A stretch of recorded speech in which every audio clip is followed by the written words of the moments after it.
एका हॉटेलमध्ये जेवत असताना माझ्या सासूबाईंची जेवणाची प्लेट चुकून जमिनीवर पडली आणि माझ्या नवऱ्याने त्याच्या आईच्या तोंडावर जोरदार थाप मारली. माझ्या सासूबाई रडू लागल्या आणि तिच्या मुलाची माफी मागू लागल्या आणि हे पाहून माझे मनात धडधड वाढू लागली. माझ्या सासूबाई रात्रभर रडल्या आणि सकाळी त्या हे जग सोडून निघून गेल्या. मी माझ्या पतीला सोडून माझ्या आईवडिलांच्या घरी गेले आणि घटस्फोटाचा अर्ज दाखल केला. मग जेव्हा मी माझं सामान आणायला घरी गेले तेव्हा नवऱ्याला पाहून माझे हृदय तुटले. कारण अचानक माझे डोळे झोपेतून उघडले आणि मी भीतीने उठून बसली. बाहेरून येणारे आवाज असामान्य होते. मी लगेच बेडवरून उठले आणि बाहेर पळत गेले. माझ्या सासूंच्या खोलीतून आवाज येत होते. मी त्यांच्या खोलीच्या दाराशी थांबले आणि आतल्या परिस्थितीचा अंदाज घेऊ लागले की आतमध्ये नक्की काय होते. आतील दृश्य माझे मन हेलावून टाकण्यास पुरेसे होते. माझा नवरा त्याच्या आईचे केस धरून तिला काहीतरी धमकावत होता. मी डोळे उघडे ठेवून हे दृश्य पाहत राहिले. असं वाटते की कोणीतरी माझं हृदय मुठीत धरलं आहे. माझी सासूबाई रडत होती आणि स्वतःला सोडवण्याचा प्रयत्न करत होती. माझा आवाज काही प्रमाणात परत आला. तुम्ही ही कशासाठी करत आहात? त्यांना सोडा. मी माझ्या सासूला सोडण्याचा प्रयत्न करत असताना माझ्या पतीने माझे केस झटकले. घाईघाईने बाहेर निघून गेला. रागाने लाथा मारत आणि शिव्या शाप देत तो तिथून निघून गेला. माझ्या सासूबाई माझा हात धरून रडू लागल्या. खूप रडल्या. खूप खूप धन्यवाद बेटा. त्यांचा वेदनादायक आवाज ऐकून माझं हृदय दुखले. कोणीतरी त्यांच्या आयुष्य असं कोणी का वागू शकतं हे पाहून मला धक्का बसला. आई तुम्ही विश्रांती घ्या. मी तुमच्यासाठी नाश्ता बनवते. मी माझा श्वास रोखला आणि लगेच माझ्या नवऱ्याला शोधण्यासाठी बाहेर पडली, जेणेकरून मी त्याच्याशी याबद्दल बोलू शकेन की तो असा का वागत आहे. पण तो आधीच घराबाहेर पडला होता. मी गॅस समोर उभी होती. काळजीने आणि विचारामध्ये हरवलेली होती. ते दृश्य माझ्या डोळ्यासमोर पुन्हा पुन्हा येत होते. माझ्या नवऱ्याचे हे वर्तन मला कोणत्याही प्रकारे स्वीकारता आले नाही. मी गरमागरम नाश्ता बनवला आणि सासूच्या गालावरून अश्रू ओघळताना पाहून माझे हृदय वेदनेने भरून आले होते. तुम्ही कृपया नाश्ता करा, मी त्यांना सांगितलं. मी पुढे गेले, त्यांचे अश्रू पुसले आणि त्यांच्यासमोर बनवलेला नाश्ता ठेवला.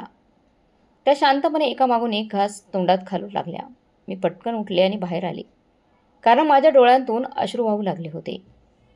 मी माझ्या नवऱ्याची वाट पाहत खोलीभर फिरत होती. त्याच्याशी बोलल्याशिवाय मला शांती मिळणार नव्हती. माझे नाव नेत्रा आहे. माझे आई वडील शिकलेले नव्हते, पण ते एका चांगल्या कुटुंबातील होते. दोघेही बुद्धिमान आणि संयमी होते. वडील कुटुंबाच्या सन्मानाची खूप काळजी करत असे, तर आईमध्ये शालीनता आणि सभ्यता होती. आम्ही नक्कीच गरीब होतो, पण आम्हाला स्वाभिमान होता. स्वाभिमानाने आम्ही राहत होतो. वडिलांनी आयुष्यभर इतके कष्ट केले की त्यांनी आम्हा भावंडांना तर वाढवलेच, पण आम्हाला चांगले शिक्षण देखील खूप दिले. पण त्यांनी कधीही कोणासमोर हात मात्र कधी पुढे केले नाहीत किंवा त्यांच्या स्थितीबद्दल ते रडले नाहीत. घरी आपण चटणी आणि भाकरी खाल्ली किंवा कधीकधी फक्त पाण्याने पोट भरले असेल. आईने तिच्या आईवडिलांनाही तिची परिस्थिती कधीच सांगितली नाही. आई म्हणाली की तुमच्या परिस्थितीबद्दल, गरिबीबद्दल कोणाला सांगणं म्हणजे तुम्ही त्यांच्याकडून मदतीची अपेक्षा करत आहात. म्हणून तुमच्या वाईट परिस्थितीबद्दल, गरिबीबद्दल कधीही कुणालाही सांगू नका. त्याऐवजी कठोर परिश्रम करून, कष्ट करून तुमची परिस्थिती बदलण्याचा प्रयत्न करा. आमच्या आईवडिलांचा प्रामाणिकपणा आणि जीवनशैली पाहून आम्हा सर्व भावंडांचा स्वभावही सारखाच झाला होता. त्यांना खोटं बोलणं आणि चुकीच्या गोष्टी कळणं अजिबात आवडत नव्हतं. म्हणूनच आम्ही त्यांच्याशी खोटं बोलण्याचं धाडस कधीच केले नाही. आईने आम्हाला खूप चांगल्या संस्कारांनी वाढवले. मी कुटुंबात सर्वात मोठी होते, त्यामुळे माझ्या आईचं ज्ञान माझ्याकडेच आले. शाळेतून परत आल्यानंतर मी माझ्या आईला घरकामात मदत करायची आणि माझ्या लहान भावांना आणि बहिणींना शिकवायची. आई माझ्यावर खूप खुश होती, खूप प्रेम करत होती, कारण मी तिची आज्ञाधारक मुलगी होती आणि मी हे सर्व माझ्या पालकांकडून शिकली होती. पालक स्वतः शिक्षित नसले तरी त्यांना अभ्यासाची खूप आवड होती. ते आमच्या अभ्यासाकडे खूप लक्ष देत असायचे आणि आम्ही सर्व भाऊ आणि बहिणी दरवर्षी चांगल्या गुणांनी उत्तीर्ण होत होतो. चांगले मार्क आम्हाला मिळत होते. आमच्या घराची परिस्थिती कशी आहे हे कुटुंबातील कोणालाही माहीत नव्हतं. सगळे आम्हाला श्रीमंत मानत होते, तर आईने महिन्याचा खर्च मोठ्या कष्टाने भागवला होता. मला याची चांगलीच जाणीव होती. जेव्हा मी 12वी पास झाले, 12वीची परीक्षा दिली, तेव्हा माझ्या पालकांच्या परवानगीनेच मी जवळच्या शाळेत नोकरी स्वीकारली. तिथे नोकरी करायला लागली. माझ्या आईवडिलांना मी काम करावं असं वाटत नव्हतं. ते म्हणाले की मी माझ्या अभ्यासावर लक्ष केंद्रित करावं. पण मी पाहिले की माझे छोटे भाऊ बहिणी जसजसे मोठे होत होते तसतसे घराच्या गरजा, पैसा आणि सर्व खर्च वाढत होते. म्हणून मला माझ्या वडिलांना आधार द्यायचा होता. काही दिवसांपासून वडिलांची तब्येत खराब होत होती. तरी त्यांनी काहीही झाले नाही. काही झालं तरी कठोर परिश्रम सुरू ठेवले होते. आई घरात छोटी मोठी कामे करून काही अतिरिक्त पैसे कमवत असायची. पण हे उत्पन्न आमच्या वाढत्या घर खर्चासाठी पुरेसे नव्हते. अधिक उत्पन्नाची आवश्यकता होती आणि त्यासाठी मला पुढे यावं लागलं.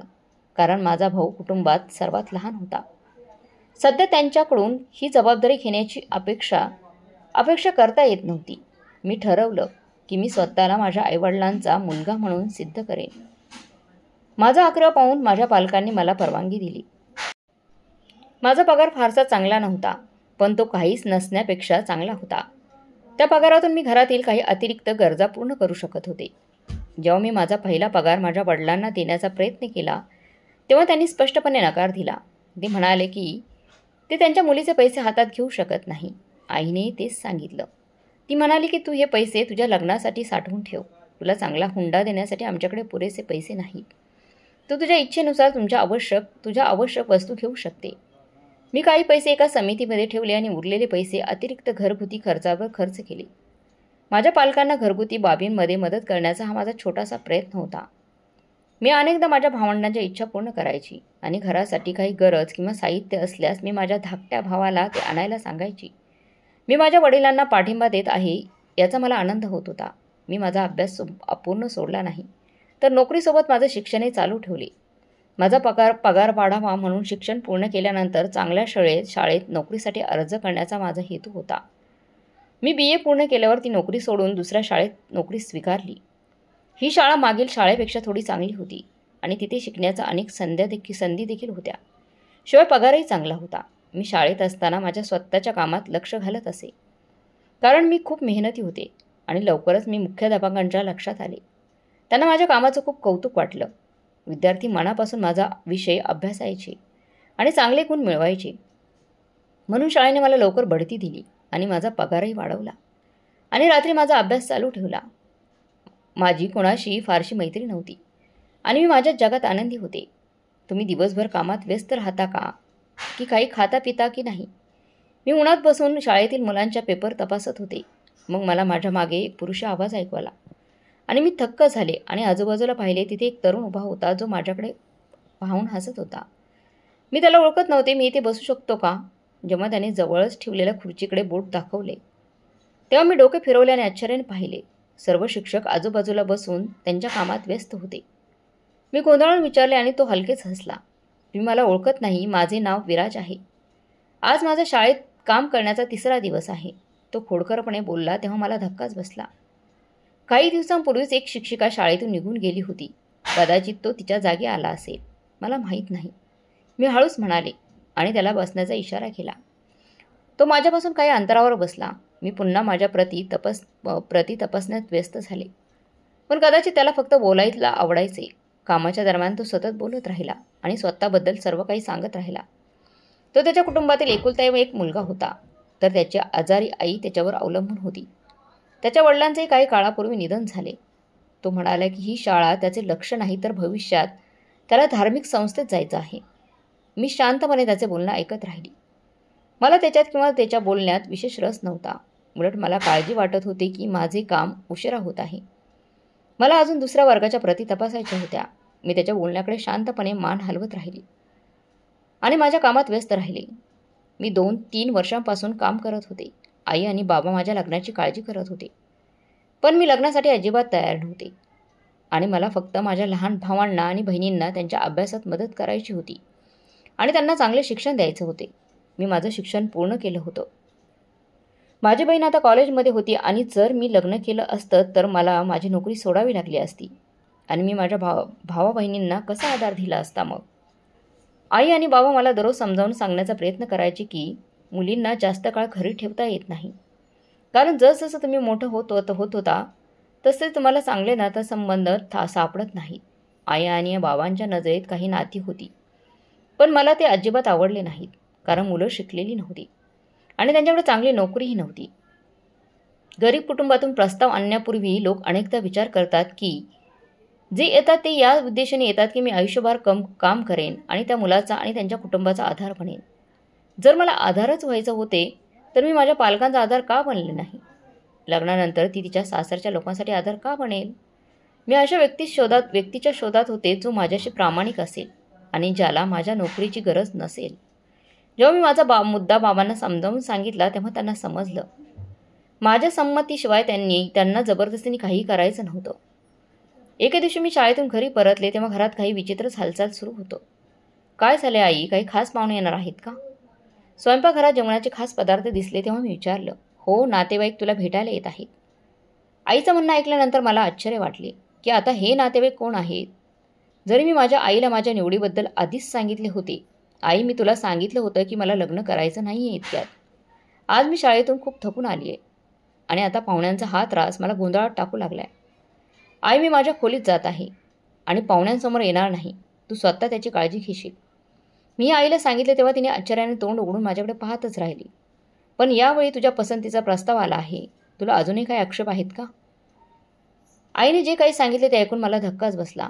आई, माझ्या आवडीचा कोणता प्रस्ताव आला आहे? मी गोंधळलेल्या स्वरात विचारलं.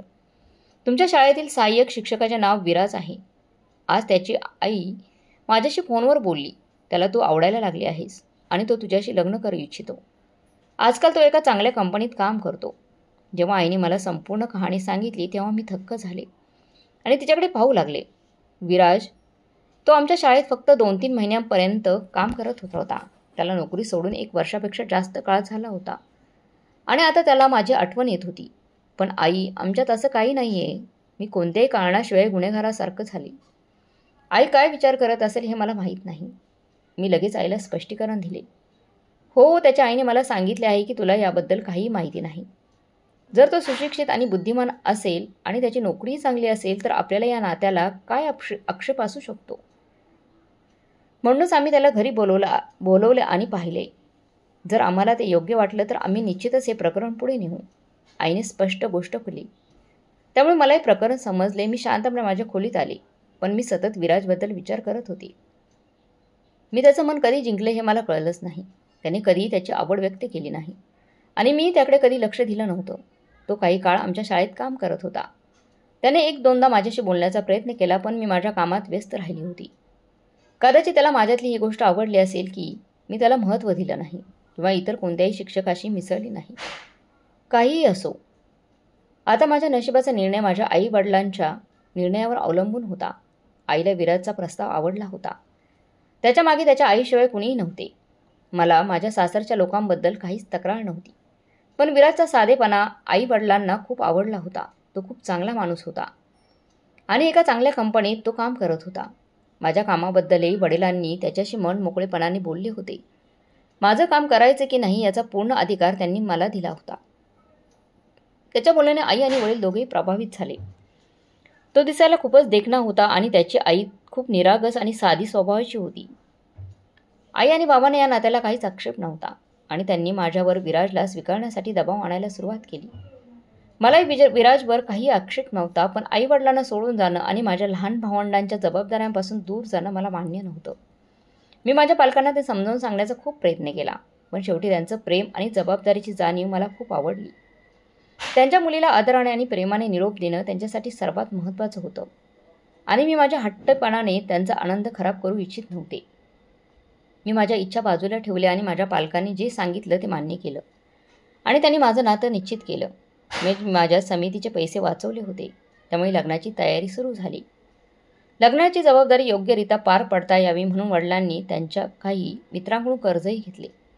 लग्नात असा कोणताही गोंधळ किंवा अनावश्यक खर्च व्हावा असं मला वाटत नव्हतं, ज्यामुळे माझ्या आईवडिलांना त्रास होईल. म्हणून मी लग्नासाठी फक्त आवश्यक आणि मर्यादित वस्तू खरेदी केल्या. विराज आणि त्याच्या आईने हुंड्याची कोणतीही मागणी केली नाही किंवा कोणत्याही विशिष्ट गोष्टीची इच्छा व्यक्त केली नाही. त्याने आम्हाला प्रत्येक बाबतीत पूर्ण पाठिंबा दिला आणि लग्नाशी संबंधित कोणताही विषय आमच्यासाठी समस्या बनू दिला नाही. लग्नाच्या मिरवणुकीत त्याने त्याच्या बाजूने खूप कमी लोक आणले होते. आई आणि वडील आधीच त्याच्या सभ्यतेवर खूप खुश होते. अशा प्रकारे मी निरोप घेतला आणि विराजच्या घरी आली, जिथे एक नवीन जीवन माझी वाट पाहत होते. मी माझ्या व्यावहारिक जीवनाची सुरुवात माझ्या सासरच्या घरी केली.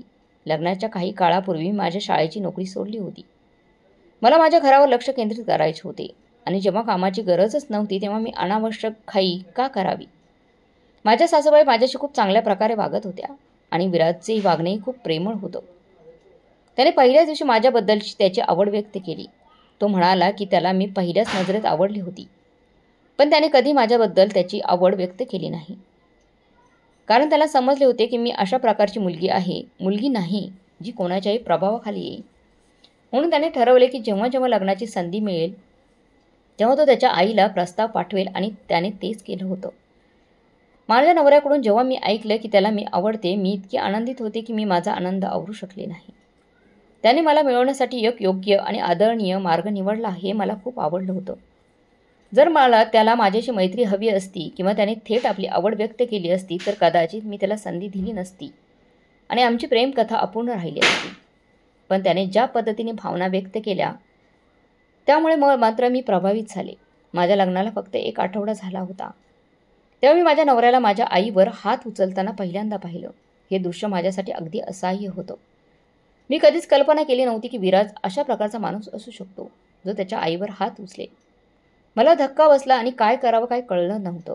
मी विराजशी बोलण्याचा प्रयत्न केला. आईवर हात उचलणं तर दूरच, त्यांच्याशी मोठ्या आवाजात बोलणं देखील चुकीचं आहे. तुम्ही सुशिक्षित आणि बुद्धिमान आहात. तुम्ही तुमच्या पालकांशी असं कसं वागू शकता? पण त्याच्या चेहऱ्यावर पश्चातापाचे कोणतेही चिन्ह नव्हतं. उलट तो मला उत्तर देऊ लागला, पण त्याच्या बोलण्यात काही तथ्य नव्हतं. त्याने आईवर हात उचलण्याचे कारण काय होते हे मला काहीही समजत नव्हतं. माझी आई अशिक्षित आहे, तो म्हणाला. त्याच्या या शब्दाने मला आश्चर्यचकित केले. पालक निरक्षर आहेत म्हणून त्यांचा अपमान केला जाऊ शकतो का?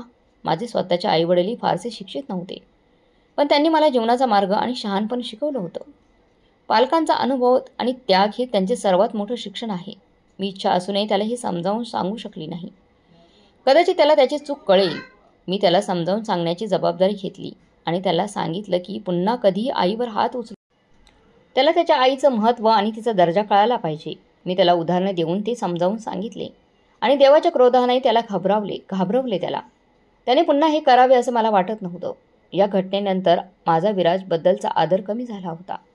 मी ठरवलं होतं की त्याला त्याच्या आईवर हात उचलण्याची संधी मी पुन्हा कधीही देणार नाही. मी माझ्या सासूबाईंचा खूप आदर करायची. मी त्यांच्या सेवेत कोणतीही कमतरता येऊ दिली नाही. मी घरातील सर्व कामं पटकन हाती घेतली. मला सुरुवातीपासूनच काम करण्याची सवय होती. मी माझ्या आईवडिलांची खूप काळजी घ्यायची आणि आता माझी सासू माझी आई झाली होती. माझ्या नवऱ्याचे त्यांच्या आईशीच वागणं चांगलं नव्हतं, त्यामुळे माझी सर्व सहानुभूती माझ्या सासूबाईंसोबत होती. माझा नवरा तिच्यावर का रागावला आहे हे जाणून घेण्यासाठी मी माझ्या सासूच्या वागण्याकडे लक्ष देऊ लागले. पण मला तिच्या वागण्यात असे काही आढळले नाही की ज्यामुळे माझा नवरा तिच्याशी गैरवर्तन करेल.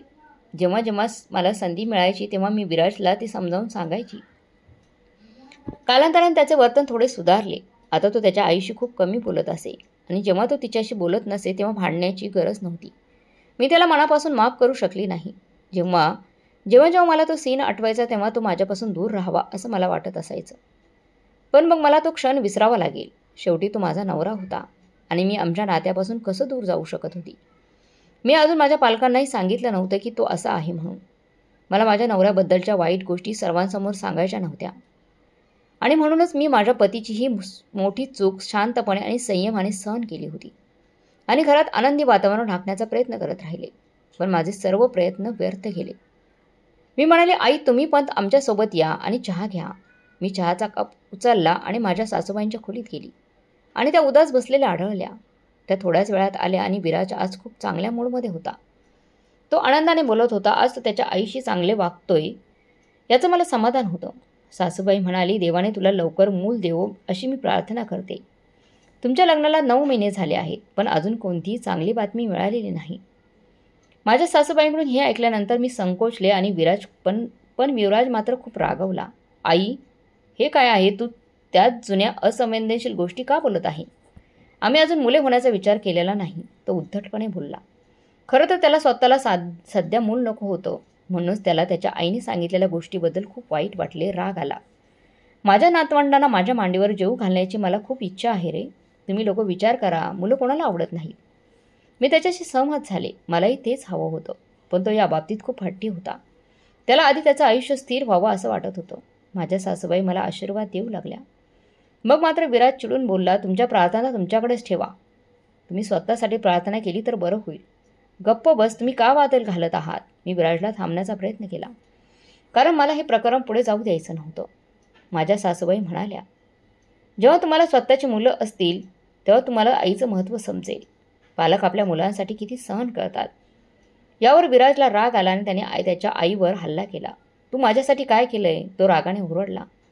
माझी सासू घाबरून उठली. मग अचानक त्याने तिला बुक्का मारला. मी त्याला थांबवू शकले नाही. माझ्या सासूबाईंचा चेहरा अपमानाने लाल झाला होता. तिने आपले अश्रू पुसले आणि शांतपणे तिच्या खोलीत निघून गेली आणि तो रागाने घराबाहेर पडला. माझ्या डोळ्यासमोर त्याने त्याच्या आईवर हात उचलण्याची ही दुसरी वेळ होती. मी त्याला खूप वेळा समजावून सांगितलं, पण त्याच्यावर काही परिणाम झाला नाही. कदाचित त्याला एखाद्याला मारण्याची सवय होती. मग त्याचा हात आपोआप वर यायचा, पण त्याने कधी त्याची सवय सुधारण्याचा प्रयत्न केला नाही.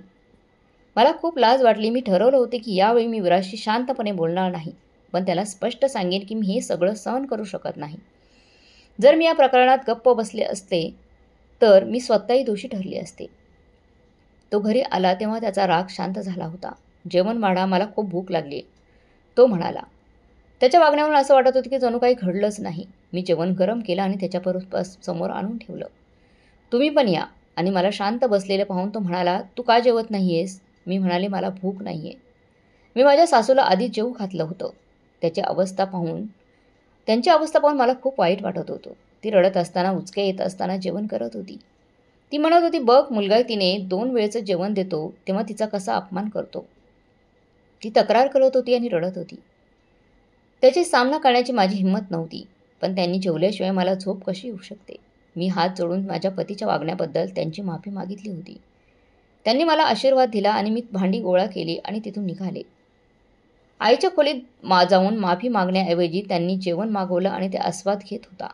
माफी मागण्याऐवजी त्याने स्वतःचं जेवण घेतलं. मी त्याला विचारलं, विराज, मी ठरवलं आहे, मी आता या घरात राहू शकत नाही. तो चकित झाला. तू काय म्हणत आहेस. त्याने त्याचं जेवण सोडून माझ्याकडे पाहत राहिला. तुझ्याशी आणि तुझ्या आईशी तुझं वाईट वागणं मी आता सहन करू शकत नाही. मी तुला ते समजावून सांगण्याचा खूप प्रयत्न केला, पण तू मला समजू शकत नाहीस, कारण तुला त्याची सवय झाली आहे आणि सवयी इतक्या सहजासहजी बदलत नाही. म्हणूनच मला वाटते की मी हे घर सोडले तर बरं होईल. त्याला धक्का बसला. कृपया हा विषय इथे संपवा. त्याला त्याच्या वागण्याबद्दल कोणताही पश्चाताप नव्हता. मला वाटायचं की जो कोणी आपल्या आईला छळू शकतो तो काहीही करू शकतो. जर तो त्याच्या आईवर हात उचलू शकतो तर तो माझ्यावरही हात उचलू शकतो. सध्या त्याच्या रागाचा फटका त्याची आई सहन करत होती, पण जर ती तिथे नसती तर पुढचे यक्ष मी बनू शकले असते. मी मनात ठरवलं होतं की यावेळी मी माझ्या निर्णयावर ठाम राहीन. म्हणून मी उठले आणि माझे सामान बांधायला सुरुवात केली. विराजचं असं वागणं असे आहे, ते पुन्हा होणार नाही. मी माझ्याकडून सर्वोत्तम प्रयत्न करतो, पण काही ना काही घडतंच. मला थोडा वेळ दे. तू मला सोडून गेलीस तर माझं वर्तन सुधारेल का. मी असंच राहील ना. यावर मी अधिकच तणावात जाईन. कृपया थांब, माझ्यासाठी थांब. माझ्यासाठी नाही तर तुझ्या सासूसाठी तरी थांब. विराजचे हे शब्द मला विचित्रच वाटले, कारण तो मला थांबवण्यासाठी त्याच्या आईची मदत घेत होता. मी वचन देतो की मी स्वतःला सुधारण्याचा नक्कीच प्रयत्न करेन आणि माझ्या आईची माफी मागेन. मला माहीत आहे की मी जे केलं ते चुकीचं होतं, पण मी हे नकळत करतो आणि मग मी स्वतःवरील नियंत्रण गमावतो. त्याचं बोलणं ऐकून मी विचारात हरवून गेली. कदाचित मी त्याला आणखी एक संधी द्यायला हवी. असो, मला माझ्या आईवडिलांच्या घरी जाऊन त्यांच्यावर ओझं व्हायचं नव्हतं. त्यांनी देखील मला खूप कष्टाने माझं लग्न करून ह्या घरात पाठवलं होतं. आता मागे जाऊन त्यांना आणखी त्रास देण्याऐवजी विराजला आणखी एक संधी देणं चांगलं होईल असं मला वाटलं. विराजचं वर्तन नेहमीच माझ्याशी चांगले राहिले आहे. तो कधीही माझ्यावर रागवला नाही. तो त्याचा सर्व राग त्याच्या आईवरच काढत असायचा. तो त्याच्या आईसमोर इतका का रागवतो हे मला मात्र समजत नव्हतं. मला त्याचं वागणं समजलं नाही. जर तो आपल्या पत्नीची काळजी घेऊ शकत होता आणि तिच्याबद्दल भावना बाळगू शकत होता तर त्याने आपल्या पत्नीपेक्षा आपल्या आईला जास्त महत्त्व द्यायला हवे होते, पण त्याने ते केलं नाही. कदाचित यामागे काहीतरी कारण नक्कीच असू शकतं. मी जाणून घेण्याचा प्रयत्न केला. पण मला असं कोणतंही कारण समजलं नाही. माझी सासू मात्र एक खूपच समजूतदार महिला होती. त्यांनी त्यांच्या लहानपणी त्यांना चांगले वागवले असेल तरीही विराजचा दृष्टिकोन माझ्या समजण्यापलीकडेच होता. ठीक आहे, पण तुला तुझ्या आईची माफी मागावी लागेल. विचार करून मी हे बोलताच तो लगेच उभा राहिला आणि त्याच्या आईच्या खोलीकडे गेला. तो खरोखर माफी मागत आहे की फक्त सबबी सांगत आहे हे पाहण्यासाठी मी त्याच्या मागे गेले. पण तो त्याच्या आईकडे गेला आणि माफी मागितली. तो माफी मागत असल्याचं मी माझ्या स्वतःच्या कानाने ऐकलं आणि माझ्या सासूबाईंनी त्याला लगेच माफ करून टाकलं. माझ्या सासूबाईंनी इतक्या सहजपणे माफ केल्यामुळे कदाचित त्याला त्याची चूक कळेल हे पाहून मला आनंद झाला. मला बरं वाटलं. आता तो त्याच्या आईवर रागवला नाही. माझ्या सासूबाई तिच्या खोलीतून बाहेर पडायच्या आणि विराजसोबत बसायच्या आणि गप्पा मारत मजा करायच्या. विराजही त्याच्या आईशी आनंदाने बोलू लागला आणि तिची काळजी घेऊ लागला. हे पाहून मला खूप आनंद झाला. जर मी माझ्या नवऱ्याच्या बदललेल्या वागण्यामागे कारण होते तर मला आनंद होता की माझ्यामुळे त्याचे त्याच्या आईशी असलेलं वागणं सुधारेल. मी कोणाच्या तरी आनंदाचं कारण बनत होती. ती मला मनापासून आशीर्वाद द्यायची. माझ्या लग्नाला 2 वर्ष झाली होती. विराजने बऱ्याच काळापासून त्याच्या आईशी गैरवर्तन केलं नव्हते आणि आता तो मूल होण्याची विचारही करू लागला होता. विराजला ऑफिसमधून प्रमोशन मिळाल्याने आम्ही मुलाची योजना आखत होतो, ज्याची तो खूप दिवसांपासून वाट पाहत होता. आता तो आनंदाने मुलाची जबाबदारी घेण्यास तयार होता. एके दिवशी त्याने मला बाहेर जेवायला घेऊन जाण्याचा प्रस्ताव दिला, म्हणून मी आनंदाने तयारीला लागले. मी म्हणाले, विराज, आपण आईला सोबत घेऊन जाऊया का? ती घरी एकटीच काय करेल? तो सहमत झाला. ठीक आहे, मग आईलाही तयार व्हायला सांग. मी माझ्या मित्राची गाडी घेऊन येईल. त्यानेही सांगताच मी आनंदाने माझ्या सासूबाईंच्या खोलीकडे निघाले. आम्ही आनंदी वातावरणात जेवण करत होतो आणि गप्पा मारत होतो. मी माझ्या सासूच्या ताटात जेवण वाढलं. आई जेवू लागली होती तेव्हा अचानक तिची जेवणाची प्लेट हातातून निसटली आणि ती खाली पडली. आमच्याशिवाय तिथे काही लोक बसले होते. प्लेट पडण्याच्या आवाजाने आजूबाजूचे लोक आमच्याकडे पाहू लागले. माझ्या सासूबाईंना खूप लाज वाटत होती, तर विराज देखील लाजलेला दिसत होता. सर्व अन्न जमिनीवर पसरले होते. मी लगेच माझा श्वास परत घेतला आणि पडलेलं अन्न उचलू लागले. तेवढ्यात एक वेटर आमच्याकडे धावत आला आणि म्हणाला, मी करेन, राहू द्या. मी माझ्या सासूबाईंना सांगितले, मी तुमच्यासाठी दुसरी प्लेट आणते. तो म्हणाला, राहू दे, काही गरज नाही. यावर विराज म्हणाला की तिला अन्न कसं खायचं हे माहीत नाही. तिला आणण्याची आवड तुलाच होती ना, काय आणायची गरज होती? आता त्याने मला सर्वांसमोर अपमानित केलं होतं. लोकांचं लक्ष पुन्हा आमच्याकडे लागले होते. त्यामुळे त्याला आणखी राग आला आणि त्याने आईला जोरदार चापट मारली. ती या हल्ल्यासाठी तयार नव्हती, म्हणूनच ती खुर्चीवरून खाली पडली. तिथे उपस्थित असलेले लोक पुन्हा आमच्याकडे पाहू लागले. मी पूर्णपणे स्तब्ध झाली.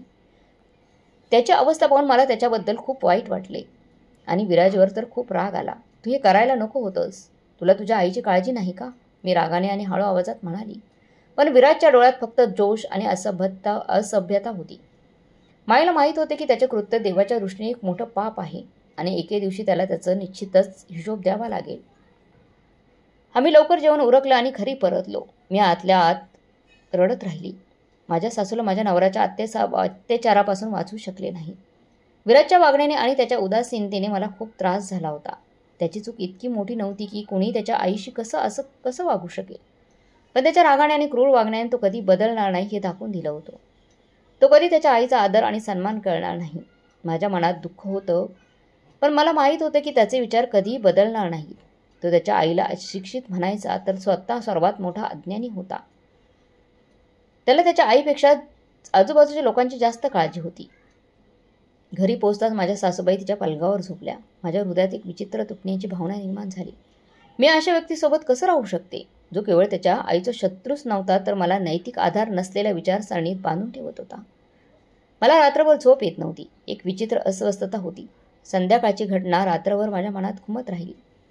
आई, उठा आणि नाश्ता करा. मी सकाळी लवकर उठली आणि माझ्या सासूबाईंसाठी नाश्ता तयार केला.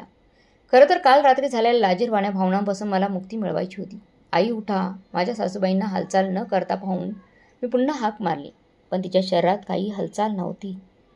आई, तुम्हाला काय झालंय? मी पुढे जाऊन त्यांना हलवलं, पण ती आता या जगात राहिली नव्हती. ती संपली होती. मी तोंडावर हात ठेवून स्वतःला ओरडण्यापासून रोखले आणि विराजला उठवण्यासाठी धावले.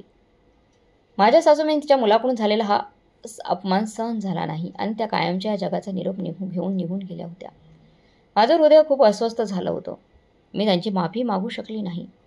आणि त्याने विराजलाही माफी मागण्याची संधीही दिली नाही. मला आश्चर्य वाटते की त्यांनी रात्रभर काय सहन केलं असेल. त्यांनी आमच्यापैकी कुणालाही उठवलं नाही किंवा त्यांच्या समस्येबद्दल काहीही सांगितलं नाही. ती आम्हा दोघांवर रागवली असल्यासारखी शांतपणे हे जग सोडून निघून गेली. मी सतत रडत राहिले आणि त्याच्याकडे पाहत होते की त्याला त्याच्या आईच्या मृत्यूबद्दल काही दुःख झालं आहे का.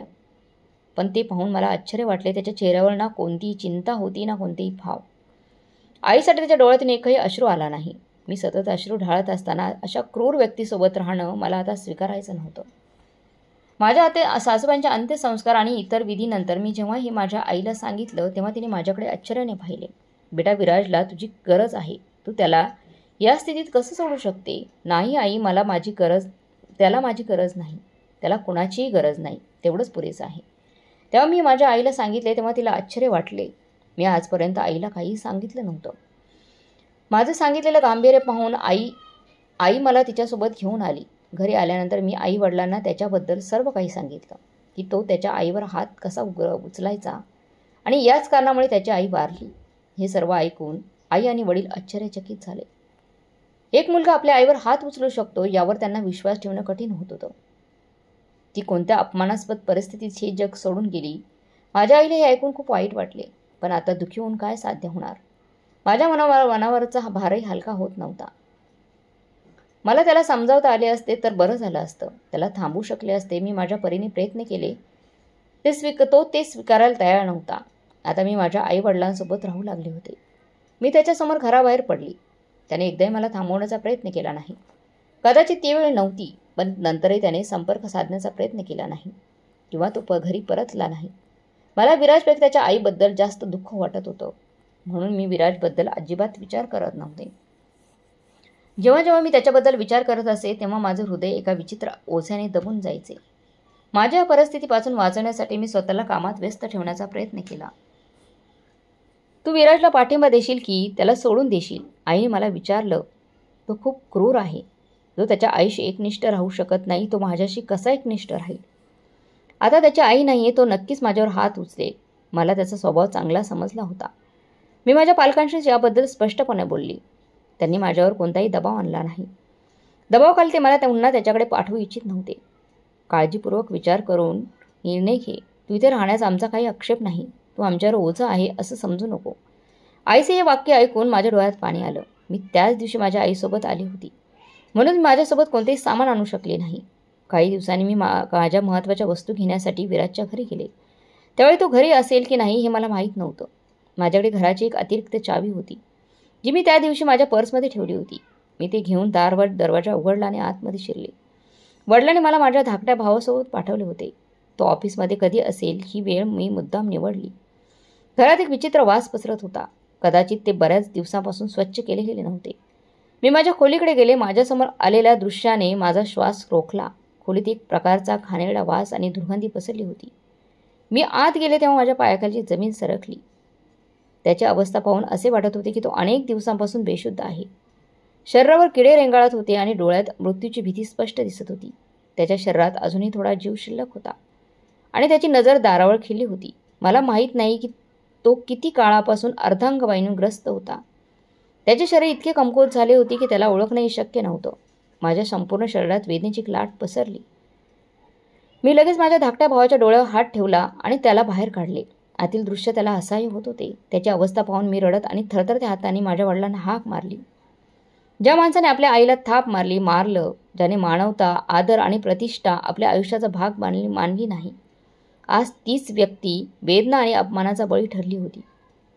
जणू काही देवाने त्याच्या वाईट कृत्यांचा हिशोब घेतला होता. असं वाटत होते ते केवळ त्याच्या शरीराचं दुर्दशेचं प्रतिबिंब नव्हते तर त्याच्या मनातील घाणेरडेपणा आणि त्याच्या आत्म्याच्या वेदनांचं देखील प्रतिबिंब होतं. माझ्या मनात सहानुभूती नव्हती. मला कोणताही पश्चाताप नव्हता. मला माहीत होतं की जर एखादी व्यक्ती त्याच्या जवळच्या नातेवाईकांशी म्हणजेच त्याच्या आईशी असं वागली तर त्याचा शेवट कधीही चांगला होऊ शकत नाही. पण एक पत्नी म्हणून त्याच्या आजारपणात त्याला साथ देणं माझं कर्तव्य होतं. माझ्या वडिलांच्या मदतीने मी त्यांचा कचरा साफ केला आणि त्यांना रुग्णालयात दाखल केले. कदाचित त्याचा राग त्याच्या मज्जातंतूंना भिडला असेल आणि त्याचं शरीर पूर्णपणे निष्क्रिय झालं. त्याच्या स्वतःच्या वाईट कृत्यामुळे त्याला हा सूड मिळाला आहे. प्रत्येक कृतीचा एक परिणाम असतो आणि माणसाला तो परिणाम कधी ना कधी भोगावाच लागतो. जो व्यक्ती इतरांशी गैरवर्तन करतो त्याला शेवटी वाईट परिणाम स्वतः भोगावे लागतातच. मानवता, प्रेम आणि आदर हा माणसाचा सर्वात मोठा वारसा आहे. आणि जो आपल्या आईचा आणि आपल्या नातेवाईकांचा, मोठ्यांचा आदर करत नाही तो कधीही आयुष्यात खरा आनंद आणि शांती कधीही मिळवू शकत नाही. मी त्याच्यासोबत रुग्णालयात राहिले आणि त्याच्या सेवेत कोणतीही कमतरता पडू दिली नाही. त्याने त्याच्या आईशी ज्या पद्धतीने वागवले होते ते आता संपले होते. त्याची शिक्षा खूप बोधप्रद होती. त्याच्या शिक्षेतून लोक शिकू शकत होते. मी त्याच्यासाठी देवाकडे क्षमा मागितली. देवाने त्याची क्षमा मागण्याची शक्ती काढून घेतली होती आणि त्याला इतके असह्य केले होते की तो माझ्याकडे करुणामय नजरेने पाहत राहिला. पण मी त्याला का त्रास देऊ नये, का त्रास देऊ? मी त्याची काळजी घेत होती. त्याच्या डोळ्यात कृतज्ञता होती. त्याला नक्कीच कळले असेल की ही त्याच्या स्वतःच्या आईशी केलेल्या वाईट वागणुकीची शिक्षा आहे. रुग्णाला त्याची प्रकृती थोडी सुधारली पण त्याचा जीव वाचू शकला नाही. तो किती दिवस उपाशी होता हे मला खरंच माहीत नव्हतं. जेव्हा मी त्याला माझ्या हाताने जेवू घातले तेव्हा त्याने सुटकेचा निश्वास सोडला. पण शेवटी आठवडाभर रुग्णालयात राहिल्यानंतर त्याने या जगाचा निरोप घेतला. त्यांच्या निधनाने मला खूप दुःख झालं पण मी त्यांची सेवा केली शेवटपर्यंत आणि त्यांच्या शेवटच्या काळात त्यांच्यासोबत वेळ घालवला याचे मला समाधान होते. ज्याच्या मृत्यूनंतरही मी देवाकडे क्षमा मागत राहिले आणि त्याच्यासाठी दानधर्म केला. तर मित्रांनो, या कथेचा नैतिक संदेश असा आहे की प्रत्येक कृतीचं फळ निश्चितच मिळतं. जो माणूस आपल्या आईसारख्या सर्वात प्रिय व्यक्तीचा आदर करत नाही, सन्मान करत नाही, त्याला आयुष्यात कधीतरी त्याच्या वाईट कृत्यांचा परिणाम भोगावा लागतात. पण इतरांच्या चुकीच्या वागण्याला न जुमानता माणसाने आपले कर्तव्य आणि माणुसकी कधीही विसरू नये. क्षमा, सेवा आणि करुणा ही माणसाची सर्वात मोठी शक्ती आहे. तर मग मित्रांनो, ही आजची कथा होती. या कथेबद्दल तुमचं काय मत आहे कृपया हे आम्हाला कमेंट बॉक्समध्ये सांगा. जर तुम्हाला कथा आवडली असेल तर व्हिडिओला लाईक करा आणि चॅनलला सबस्क्राईब नक्की करा जेणेकरून तुम्हाला नवीन व्हिडिओची सूचना त्वरित मिळेल. भेटूया पुढच्या कथेमध्ये. तोपर्यंत धन्यवाद.